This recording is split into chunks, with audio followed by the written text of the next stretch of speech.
Hey guys, it's Jen with Spirited Saturdays, and we are starting a new rotation talking about how to talk to people about your eating disorder, namely people who aren't your friends or family or significant others, but people like bosses, teachers, co-workers, things like that. Or if you're doing if you're writing about it, or if you're vlogging about it, and trying to talk about it to society at large, if you're doing some kind of interview, all kinds of things like that. So to start off, I might be checking the light every once in a while because I'm in a specific position that if I move one way or another at all, the light is going to be glaring. So don't mind me if I have to check that once or twice. Hopefully it'll be fine. All right. Anyway, so I think it's okay to, and I think it's often encouraged to tell someone you have an eating disorder, but it's entirely up to you and your discretion. No one needs to know this, and if you ever feel pressured into telling someone that isn't close to you, explore why that is and if it's really necessary. In most cases, it's not necessary, and you can communicate your needs without being specific and revealing personal information. But if you do decide to tell someone, there are ways to do it, and there are ways not to do it that I found helpful kind of on both sides of it, being somebody who told and being somebody who's been told. First, I think you have to figure out what you're looking for. Wanting to go to the person that you have in mind will indicate what you need in that moment. For example, if you're going to a coworker, you might need peer support and understanding. If you go to a boss, you might need to be reassured that it's okay not to be perfect, and you might be looking for a way to take a break without specifically asking for it, in which case, know that it's okay to ask. You might be hoping that they say it's okay to take some time for yourself. Please take care of yourself. You might be looking for someone to say you shouldn't have to tolerate this. School or work is not the most important thing.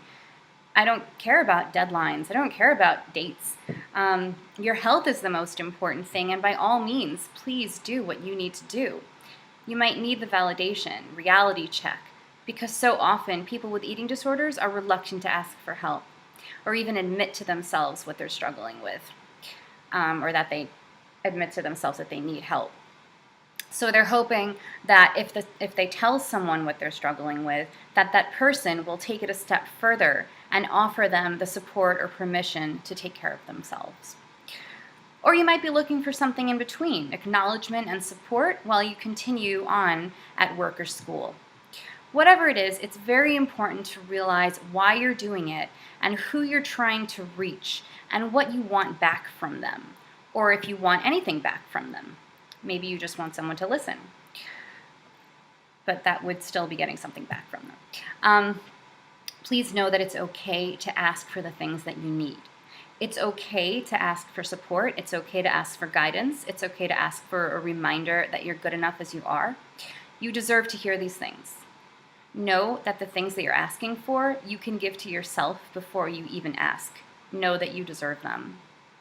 And it's brave to say it. Know that you are brave. Know that this isn't easy for anyone. Know that the person you're talking to thinks you're brave too. If you're going to someone you trust, then chances are they are good people who know that you're brave. If you're going to someone for some other reason, someone you don't trust, someone you don't feel close to, someone you were just looking for approval from in some way, take a step back and go to someone you trust first. Run it by them, this other person, or write it down. Either way, explore why you feel the need to do that. What would you want from them? How would that sabotage you? Why maybe you don't feel you're good enough? How their response would most likely hurt you more. So explore that. How does what you need from them, or what you expect from them, mirror the kinds of things you already tell yourself? And what are you looking for more of? Or what is your eating disorder looking for more of to fuel it? Know that there isn't a right or wrong way to tell someone you trust. And with that, I am going to check and see. Look, see, that happened. Sorry, guys. This is a very delicate situation. Okay. Sorry. So know that there isn't a right or wrong way to tell someone you trust. Whatever your connection is with them, try and let your guard down and say whatever comes out. But remember, you don't need their approval that you're sick enough. For example, don't try to tell someone, I am this weight, and hope for a certain reaction. Whatever their reaction would be, it would probably feed into your eating disorder because you're likely not telling them your weight for healthy reasons. If you want to make sure you feel as safe as you can, stay away from trying to trigger yourself and shock them. Know that they might already see that you're sick in your face, body, affect, whatever it is, not just weight, and that they might not react the way you'd hoped. But know that they likely see it and feel it and are concerned and are being very careful of what to say and are scared to say the wrong thing. It's likely that they will say the wrong thing if they don't yet understand. But don't let that steer you away.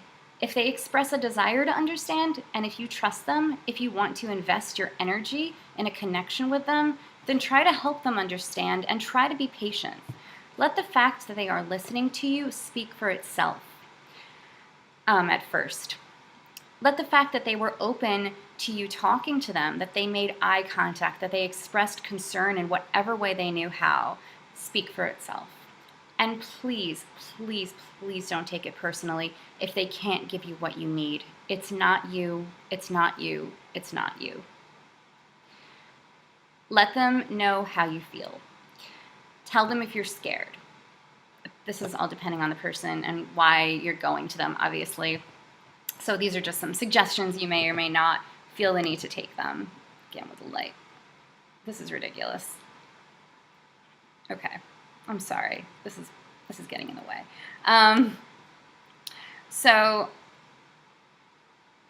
Be as long or short as you need.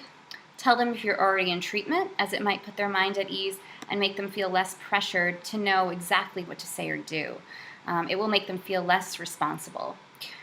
If you want, tell them why you went to them in particular, whether it be just to have someone to talk to or to seek understanding or for resources. And be spectacularly proud of yourself for doing so, because you deserve support and understanding. You deserve to ask for what you need. You deserve to be acknowledged and validated. Try to be ready for them to take a measure they need to legally take as well, if you think this might be the case, and if it's really needed. But please, I beg you, this might be the hardest thing, but don't let that hold you back. Please don't let that hold you back. You deserve the help. It's in your interest. It's done out of care. You're important. And if I could go back 10 years when I was taken out of school because of self-injury and depression, I would tell myself, you poor thing, doll, don't be so hard on yourself. There's no need to be so terrified. Your world hasn't shaken up the way you think it has. This is only taking you someplace good, someplace better. It's okay. Be gentle with yourself. Be hopeful. Be excited. Good things will come of this. It's like a cat. He has his life and that's it. He has his spots, and moving is traumatic to a poor little cat. But if you could zap him forward a week into the future, he would realize, it's okay after all. I even have a bigger window, look at that. I know, that's not really eating disorder, but came to mind. If you're telling society at large in the form of blogs, vlogs, video logs, public speaking, it's important to recognize again why you're doing it and what role you're trying to have. Are you doing it for support, to receive support, to give support, for educational purposes, to spread awareness, to offer understanding as someone who's currently sick so that you and others feel less alone, to give support as someone in recovery or recovered? How self-disclosing do you want to be? How informative do you want to be? All like that. If you're putting yourself out there to give and receive support, to encourage a sense of community, to feel less alone, I always feel that it is so important in a journal-style vlog or blog to be very careful and aware of who might be watching or reading, and also to be aware of how the blogging and how your responses from your targeted audiences are affecting your eating disorder. I would also ask that you be careful of whose videos you're watching. and maybe responding to in a video form? Are you watching other videos that reestablish where you are in your sickness if you're not doing well? Or are you watching others who are working toward recovery and reinforcing that message? So be very careful about what you put out there and who you surround yourself with and what kind of network you establish. Because then, even though your intention was to find community, you could end up isolating yourself in the disorder even more and away even further from the people in your life, in your physical life. I sometimes watch the journal style blogging, and I find that sometimes the comments sections are rather triggering to the person who made the video. But the person who made the video has kind of manipulated that into happening. So if you're a commenter, be careful that you're responding with that person's and your own best interest at heart. I don't mean to be harsh, but if you say something like, "Aw, you poor little thing," or something like that, it's probably going to reinforce the person's eating disorder, and it also reinforces a sense of competition within yourself and maybe even with other people reading the comments and watching the vlog. My personal suggestion to vloggers is just to stay away from numbers. The only thing it helps really is to increase unhealthy intrigue, fascination, shock value, competition. Even though there might be an element of concern, it's almost impossible not to have it be triggering to people who are, and to yourself, who are still suffering. But this doesn't only go for numbers. This applies to anything that you are secretly feeling good about in your eating disorder, including pictures and things like that. Even physical symptoms. I know that when I was in my eating disorder, physical symptoms were extremely validating for me at times. And I think you have to look at why you're putting physical symptoms out there. Is it to reality check with yourself? Is it to reality check with others? Is there a bit of pride involved? Be as honest as you can with yourself and really take it from there and figure out the best step for yourself and your recovery. Your videos can have a big influence. People watch them. People are intrigued by them. And people care about you. That is why they watch them as well. And so wouldn't it be great if you used that influence for yourself and others to debunk any romanticization, to shake people out of their comfort zone, to help yourself and others feel uncomfortable feelings that are at the source of the eating disorder? This, of course, should be accompanied by treatment, by their own treatment, not they're relying on you to shake them out of their eating disorder, obviously. I've seen videos that are full of pain and hope at the same time. I admire those. I admire vulnerable honesty.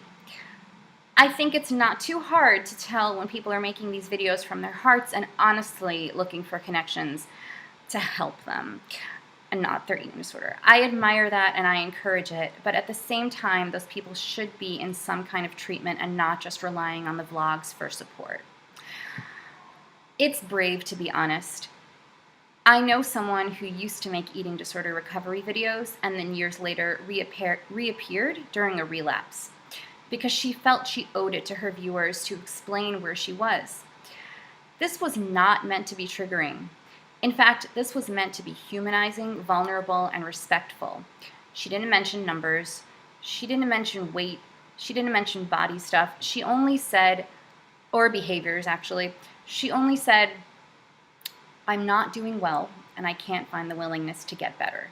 She explained why she had been so scared to come back over the years and that she was terrified of letting others down because her role had changed, frankly. She did it in a way that made me feel awful for her without feeling triggered, and still allowed me to feel hopeful for her. I didn't feel jealous, I didn't feel competitive, I simply felt very sad for her as someone that I had grown to care about online. Essentially, I felt that if there was a right way to do that, she did it.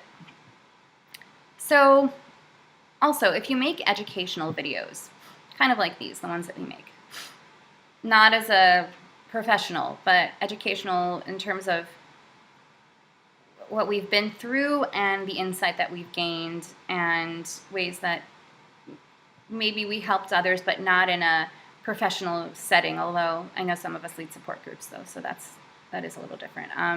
But yeah, basically educational awareness, relating, understanding, putting ourselves out there to offer support. If you do that kind of a thing, I personally feel it's okay to be a little self-disclosing, but only as it pertains to what you're trying to say, only as it furthers the message of hope. That is what I try to do in these videos. I try to be honest with myself in order for viewers to feel connected to me and themselves, but I try to instill a positive message within the honesty and not fixate on the past. I try and view the past as a flow. You know, time is never stagnant. I don't really see it as the past, the present, the future, so much as it is a constant flow. And I feel to some extent there's a need to acknowledge the past because it reinforces the need to acknowledge the present. The present is tomorrow's past, and so you need to acknowledge it.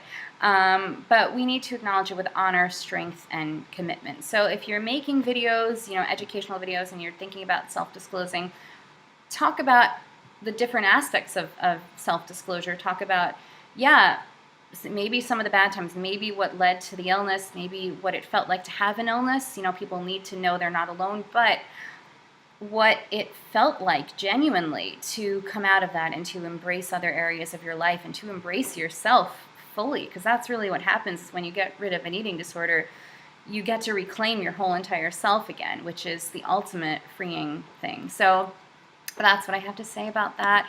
Sorry about the light. I know it was there for much of the video, but I will see you next week, and take care. Bye.